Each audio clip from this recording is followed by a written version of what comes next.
ज्ञान मोती ग्रुप की एक नई प्रस्तुति। आपने भी सुना होगा, बाबा अक्सर कहते हैं कि बच्चे, ये मंजिल बहुत ऊंची है।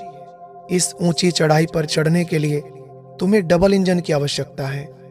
जैसे बाप और दादा कंबाइंड रूप से कितनी सर्विस कर रहे हैं, ऐसे तुम्हें भी कंबाइंड हो रहना है और हर बात में डबल फोर्स होकर रहो, तब ही सर्विस में सफलता मूर्त बनेंगे।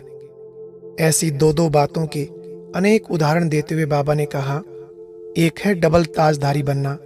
डबल ताज अर्थात एक लाइट का ताज जो कि पवित्रता का प्रतीक है, और दूसरा माइट अर्थात बाप द्वारा मिली हुई सेवा की जिम्मेवारी का ताज।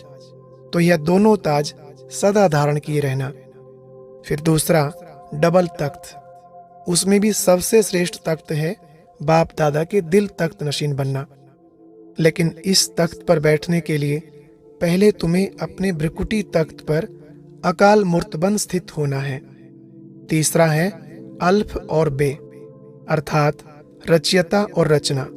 इन दोनों की नॉलेज सदा तुम्हारी बुद्धि में रहनी चाहिए। फिर चौथा है डबल कर्तव्य, एक स्थापना का और दूसरा विनाश का। बाबा ने स्पष्ट करते हुए कहा, एक तो तुम्हें सर्विस के द्वारा अपनी राजधानी की रचना करनी है, और दूसरा व्यर्थ संकल्पों या विकल्पों का भी तुम्हें विनाश करते रहना है। और पांचवा है डबल पोजीशन में स्थित रहना, एक साकारी पोजीशन और दूसरा निराकारी।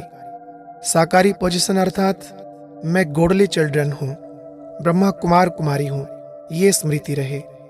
और निराकारी पोजीशन में रहना अर्थात मैं सभी आत्माओं में श्रेष्ठ हीरो पार्टधारी आत्मा हूँ।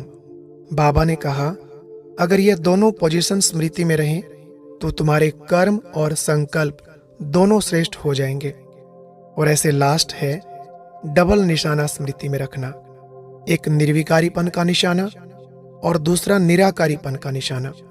इसको ही फरिश्ता या कर्मातीत स्टेज भी कहते हैं।